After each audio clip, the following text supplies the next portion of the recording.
Բարև սիրելի բարեկամներ, դուք դիտում եք Ամեկ Պլյուսի Պոստսկրիպտում հաղորդաշարը եւ այսօր իմ զրուցակիցն է Կովկասի ինստիտուտի փոխտնօրեն քաղաքագետ Սերգեյ Մինասյանը, շնորհակալություն։ Այսօրվա վիճակում, հնարավոր է, որ որևէ մեկը կասկածի, իրականում կասկածի, թե ով է սկսել այս վերջին պատերազմը, վերջին ռազմական գործողությունները։ Իհարկե ոչ ոք եւ ամենակարևորը Ադրբեջանը չէր թաքցնում, թե ինչա տեղի ունեցել, ով է սկսել, որովհետեւ Ադրբեջանը այս պահին շահագրգռված է ցույց տալ, որ ստատուս քվոն փոխվել է, ստատուս քվոն ինքն է փոխել իր կողմից ձեռնարկած ռազմական օպերացիայի շնորհիվ։ Կարելի է տարբեր ձևով մեկնաբանել, բայց Ադրբեջանում կա այդ համոզմունքը եւ նրանք համարում են, որ քաղաքական առումով հասել են ինչ-որ կարևոր առաջխաղացում։ Այսինքն կոնտուրները, շփման գծի փոխվել են ըստ Ադրբեջանի։ Նույնիսկ եթե մի քառակուսի մետր փոխվեր, Ադրբեջանը ասել որ այն, ինչ որ ասում է հիմա։ Ռազմական առումով բնականաբար որևէ դա նշանակություն չունի։ Հակառակը բնականաբար այն կորուստները, որոնք որ ադրբեջանցիք կրել են առաջի 2-3 օրվա ընթացքում, դա չեն արդարացնում։ Քաղաքական նպատակարարությունը դա այլ հարց է։ Լավ, նրանք ասում են, որ ստատուս քվոն փոխել է, դա ինչ է նրանց տալիս։ Նրանք համարում են, որ այն բանակցային գործընթացը կամ այն փաստաթղթերը, որոնք որ պատրաստվել է միջև այս պահին հնարավոր չի ընդունել եւ իրանք ցանկանան ստանալ նոր եւ բանակցային գործընթացում նոր ինչ-որ ֆորմատ, եթե ստացվի դա կարող նշանակի նաեւ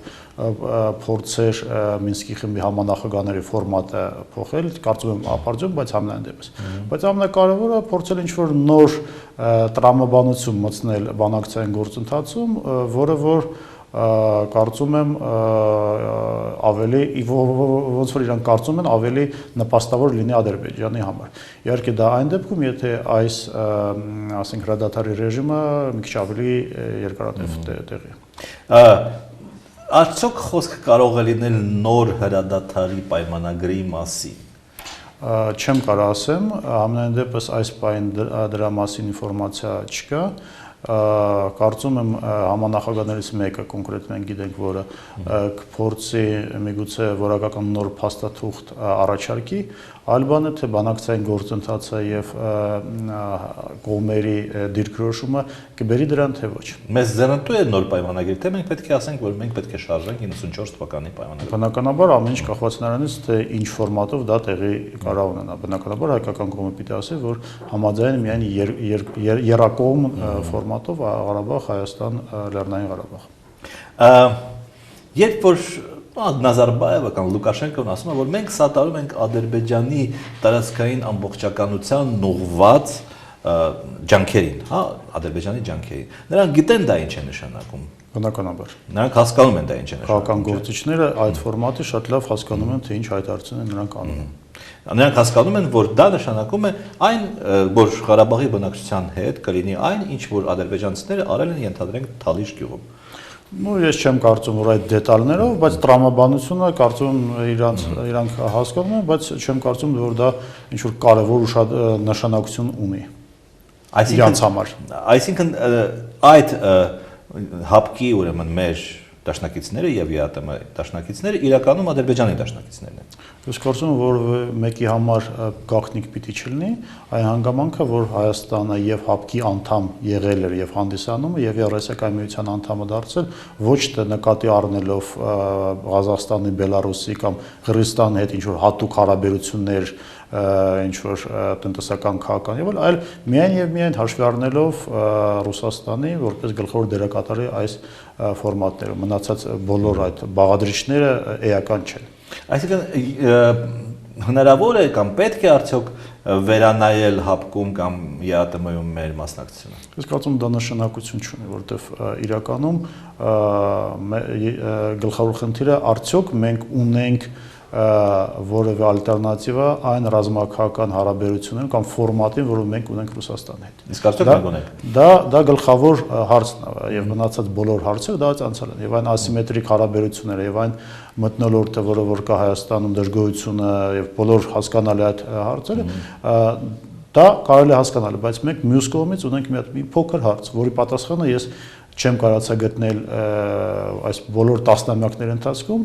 Եվ ես չգիտեմ արդյոք որևէ մեկը ինձ կարա բացատրի, թե ինչ կարանք մենք անենք, եթե Ռուսաստանը մեզ զենք եւ զինամթերք չտրամադրի, գոնե այն քանակով, որը որ որոշ չափով եւ այս վերջի իրադարձությունը ցույց են տալիս բալանսը պահպանում է։ Ցավոք սրտի որևէ այլ աղբյուր համարժեք մենք չենք գտել եւ մյուս կողմից նաեւ որևէ մեկը կարա մեզ երաշխավորություն տա, որ եթե մենք փորձենք բավականին լուրջ եւ արագ ձևով վերաիմաստավորենք կամ փոխենք հայ-ռուսական հարաբերությունների այս ֆորմատը, Ռուսաստանի յուրաքանչյուր ձևի արձագանքը ավելի ցավալի կլինի մեզ համար, քան այն ինչ որ մենք կարանք դրա արդյունքում ստանալ։ Դա է խնդիրը։ Խնդիրը ոչ թե էմոցիաներ, այլ շատ ցինիկ հաշվարկի մասին է, որի պատասխանը ես չունեմ։ Այսինքն Ռուսաստանը կարող է անել ավելի վատ անվտանգության առումով մեզ համար, քան հիմա կա։ Գիտեք, ապահովել անվտանգություն եւ չապահովել անվտանգություն, դա ոնց որ ասում են մի բանի երկու կողմերն են, այսինքն հասկանալի է, որ այո, այն ասենք գործոնը կամ այն դերակատարը, որը դա անում է, կարա դա չանի։ Եվ երբ որ դու ստիպված ոչ այլ ընտրանք չունես, դու պիտի դա հաշվի առնես։ Ադրբեջանցիները կամ թուրքերը մեզ վրա կհարձակվեն, հա, հիմա չեն հարձակվում։ Հարձակվում են, բայց մի բան է, որ հարձակվում են ու դու հույս ունես, որ որոշ ինքնաթիռներ դժվարությամբ կամ բան կգան եւ զենք կբերեն, իսկ այլ բան է, որ դու գիտես, որ նույն այդ պայմաններում այդ ինքնաթիռները ոչ մի այլ տեղից չեն գալու։ Այսպեսի մի մասնավոր հարց, հա, Նազարբաևի նախաձեռնությամբ հավանաբար Ալիևի հետ ի նշան համերաշխության նա առաջարկել է Երևանից տեղափոխել ԵԱՏՄ նախարարների խորհրդի նիստը Մոսկվա։ Պետք է արդյոք ինչ-որ ձևով արձագանքել դրան, պետք է բոյկոտել Մոսկվայի այդ նիստը, թե ոչ։ Էլի եմ կրկնում, դա նշանակություն չունի, եթե դրա արդյունքում միայն եւ անձնական եւ քաղաքական առումով մենք ավելի շատ խնդիրներ կունենանք Ռուսաստանի հետ, ապա ես դրա իմաստը չեմ տեսնում։ Էլ եմ կրկնում, էմոցիաները կողքի ենք դնում, ես խոսում եմ միայն շատ, ասենք, ռացիոնալիզացված, կարող է շատ ցինիկ, բայց ռացիոնալիզացված մոտեցման է։ Եթե դու ունես մի իրավիճակ, երբ որ ռազմաքաղաքական դրդապատճառները առաջնահերթ են, երբ որ դու ունես մի իրավիճակ, երբ որ ռազմական գործողությունները կարող են վերսկսվեն լայնամասշտաբ ամեն վայրկյան, արդյոք այս իրավիճակում դու ունես ինչ-որ մի ձևով, չգիտեմ, շռայլություն Ռուսաստանի հանդեպ անել դեմարշներ։ Խոսում են դրա մասին, նախագահը կարծես թե ասել է դրա մասին Բերլինում, որ մենք շարունակում ենք կռվել 80-ականների զենքով։ Դա ինչ է նշանակում, ինչի համար է նա ասել դա եւ ինչ արդյոք դա խոստովանություն չի։ Կարծում եմ, որ ոչ միայն մենք, այլ նաև ադրբեջանցիք մեծամասամբ կռվում են այն զենքով, որը որ արտադրվել է կամ ստեղծվել է 80-ական թվականներին։ T-72 տանկերը 80-ական կամ 90-ական թվականների արտադրությամբ, նույնիսկ Սմերչ համակարգը դա 80-ական թվականներին արտադրված։ Այո, ադրբեջանցիները ունեն որոշ զինատեսակներ, որոնք որ արդիական են, բայց իդեպ պիտի ասեմ, որ այս 4 օրվա պատերազմի ժամանակ ամենագլխավոր խնդիրը Արցախյան բանակի համար ստեղծել է, ինչքան էլ դա զարմանալի լինի, ոչ թե նորագույն ռուսական, ասենք, զինատեսակները, այլ անօթաչու սարքերը իսրայելական արտադրության, որոնք որ բավականին ոչ հաճելի սուրպրիզ էր մեզ համար։ Արդյոք դա նշանակում է, որ բացի հակառուսական տրամադրություններից հիմա Հայաստանում նաև պիտի հակասեմիտական լինեն։ Դե ես կարծում եմ, որ Իսրայելը այնուամենայնիվ ՀԱՊԿ անդամ չի եւ ԵԱՏՄ անդամ չի եւ մեր ռազմավարական դաշնակիցը չի։ Հասկանալի է, բայց ելի եմ կրկնում, խնդիրը նրանում է, որ խնդիրը ոչ թե ասենք այն, որ Ռուսաստանը զենքա եւ զինամթերքա վաճառում Ադրբեջանին, որի արդյունքում ես համոզված եմ Ռուսաստանը ուշ թե շուտ կարա խնդրի առջև կանգնել։ Խնդիրը այլն է, խնդիրը այն է, որ մենք չկարացանք այս ամբողջ ընթացքում հետխորթային որևէ լուրջ այլընտրանքային ինչ որ տարբերակ գտնել։ Կարող է նրա համար, որ այդ այլընտրանքը գոյություն չունի կամ չափազանց ծախսատար է։ Անօթաչու սարքեր մենք չունենք։ Մենք ունենք, բայց մեր անօթաչու սարքերի մեծ մասը կամ գրեթե բոլորը արտադրված են հենց Հայաստանում եւ չունեն այն տեխնիկական հնարավորությունը, որոնք ունեն իսրայելական։ Նույնիսկ ասենք Ռուսաստանը այս առումով շատ բան չունի առաջարկելու եւ իրականում այդ մակարդակի անօթեչու սարքեր երկու երկրները միայն կարան այս բան պատրաստեն եւ օգտագործեն Իսրայելն եւ Միացյալ Նահանգները։ Հարակից թեմա, հա, Բաքվում տեղի ունենում հանդիպում Իրանի, Ադրբեջանի եւ Ռուսաստանի արտգործնախարարների, իդեպ դա պլանավորված հանդիպում էր, չէ՞։ Դա Կասպիան այս անմիջապես այս իրադարձությունները կապ չունի, բայց արդյոք օրակարգը պետք է փոխվել է այդ հանդիպման։ Մարիա Զախարովան, Ռուսաստանի ԱԳՆ-ի խոսնարկը, ասել է, որ այո, մենք շատ ենք ուշադրությունը բնականաբար ուղղված է լինելու Ղարաբաղի շուրջ իրադարձությունների քննարկմանը։ Ինչ օրակարգ ընդհանրապես ինչ պետք է քննարկեն, նրանք պետք է քննարկեն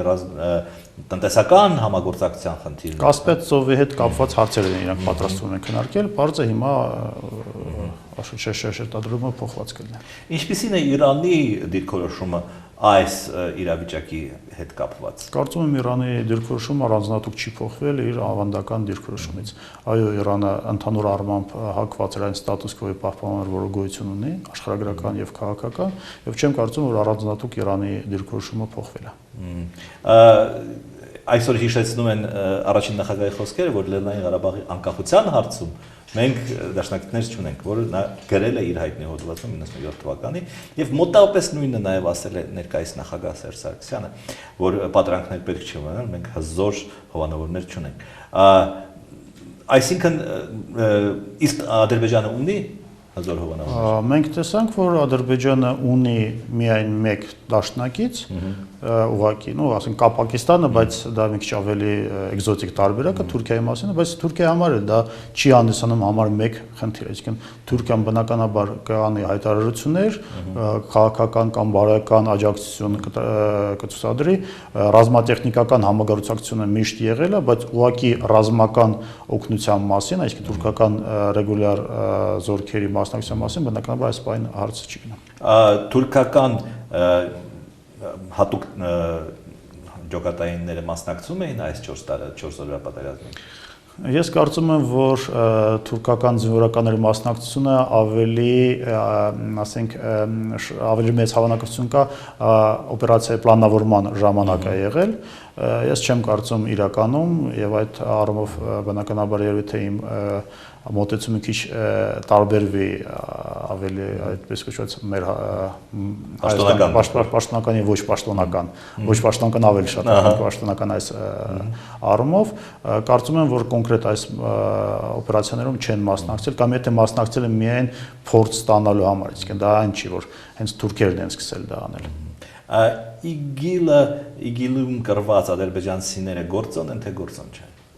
Գիտեք, ԻԳԻԼ-ը ենթադրվում է, որ դա հակաշիիտական, սալաֆիտական, ոչ, ասենք, սվետսկի, այսինքն ոչ սեկուլյար, ասենք, շարժում է։ Եվ մենք գիտենք, որ մի տարի առաջ ԻԳԻԼ-ի մասնակիցների դեմ բավականին լուրջ խնդիրներ ունեն Ադրբեջանի հատուկ ծառայությունները։ Արդյոք դա ավելի կարևոր գործոն է, քան ազգային ինչ-որ իդենտիտետության հարցը, ես չգիտեմ, բայց պարզապես Ադրբեջանը շիիտական պետություն է, իսկ ԻԳԻԼ-ը դա սուննիտական, ռադիկալ, սալաֆիտական ինչ-որ թեմա։ Այսինքն նրանք չեն կարող պատերազմի ընթացքը փոխել կամ չգիտեմ, այդ կռվողները, որոնք Սիրիայից իբր եկել են արդեն Ադրբեջան։ Ես չեմ կարծում, որ դա ինչ-որ առաջնահերթ գործոն է։ Խոսվում է նաև Լեռնային Ղարաբաղը ճանաչելու մասին, եթե հիշում եք, պաշտոնապես հայտարարվում էր, որ եթե պատերազմ սկսվի, մենք այնուամենայնիվ կճանաչենք Լեռնային Ղարաբաղի ճանաչումը, անկախությունը։ Հիմա հենց այդ պահն է թե ոչ։ Ես կարծում եմ, որ ինչքան էլ լայնամասշտաբ ռազմական գործողություններ կարճաժամկետ առումով 3-4 օր տեղի են ունեցել, մենք չենք տեսել, բայց համենայն դեպս մենք չենք կարող խոսենք լիակատար լայնամասշտաբ պատերազմի մասին։ Ստեփանակերտը եւ Գյանջան դեռ չեն ռմբակոծվել, խաղաղ բնակչության մեջ մենք չունենք Փառք Աստծո այդքան զոհեր եւ ընդհանրապես, ասենք, իրական լայնամասշտաբ պատերազմը, ինչքան էլ, ասենք, ծանր մենք տեսարաններ տեսանք, բայց համենայն դեպս դեռ այդ этаպը չէ։ Հետևաբար ես կարծում եմ այս բանը մենք դեռ չենք ճանաչելու, որովհետեւ հասկանալի որ ճանաչելուց հետո մեզ մնում է միայն վերջնական լիակատար պատերազմ վարել, որի արդյունքում պիտի սպասենք կողմերի մեկի կապիտուլյացիային երևի թե։ Այդպիսի բան հնարավոր է։ Իհարկե ոչ։ Ձեր նախորդ պատասխանից ես հասկացա, որ դուք այդքան էլ չեք կիսում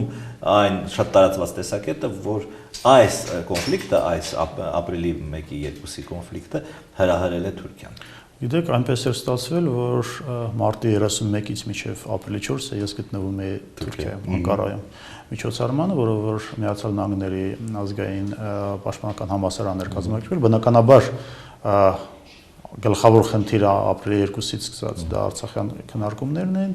եւ թուրք փորձագետների եւ դիվանագետների հետ շփման արդյունքում իմ մոտ չստեղծվեց այն տպավորությունը, որ նրանք իսկապես շահագրգռված էին այս իրավիճակում, բայց դրա հետ մեկտեղ նաեւ բոլորը նշում էին եւ միգուցե իրավացի, որ խոսք չկա այս պահին ինչ-որ Թուրքիայի արտաքին քաղաքականության մասին, խոսքը գնում է այս պահին Էրդոգանի անձնական քաղաքականության մասին, որ տարբեր բաներ են։ Կարծում եմ, այո, որովհետեւ եւ ռուսական ինքնաթիռի հետ կապված, եւ մերձավոր արևելքում քաղաքականության եւ շատ գերտերությունների հետ հարաբերություններում Էրդոգանը չափազանց ավանտյուրիստական քաղաքականություն է վարում, որը որ միշտ չէ որ համապատասխանում է այն ռացիոնալ հաշվարկներին, որոնք ունեն նույնիսկ թուրք փորձագետները։ Հետաբար չբացառելով, ասենք, Էրդոգանի գործոնը անձնական, որ տարբեր, ասենք, հանգամանքություններով, այդ թվում նաև ինչու՞ չէ օգտագործել այս որպես պատրվակ ռուս-թուրքական հարաբերությունների նորմալիզացմանը, բայց մյուս կողմից նաև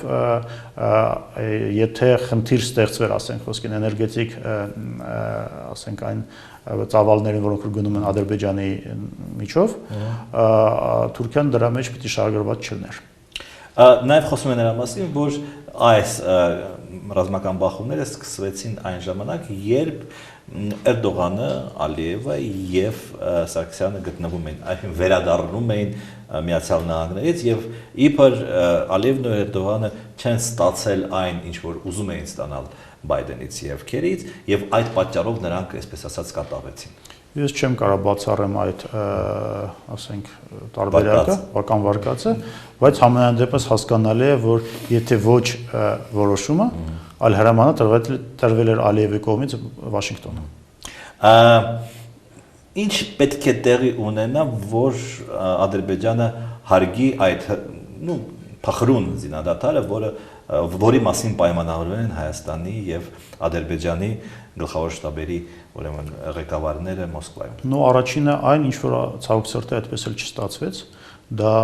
ոչ միայն դուրս գալ նախ ապրիլի 1-ի շփման գծի սահմաններին, այլ եթե հնարավոր է նաև ինչ որ մի ավել կետ վերցնել, կամ այնպիսի հրթիռահրետանային հարված տալ այդ ու նաև զգայուն կետերին Ադրբեջանը, որոնք որ ցույց տային Ադրբեջանի եւ ղեկավարությանը եւ հասարակությանը հնարավոր նոր պատերազմի կամ լայնամասշտաբ պատերազմի գինը։ Դա չի արվել եւ դա ցավոք սրտի կարա խնդիր դառնա հետագա, ասենք, եւ այս արդեն իսկ մենք տեսնում ենք հետագա հնարավոր էսկալացիայի դեպքերում, որտեղ Ադրբեջանում միգուցե մտածեն, որ պատերազմի գինը այդքան էլ մեծ չի, հասարակությունը ցանկանա մտածել դրան եւ բնականաբար դա կարա հրահրի նոր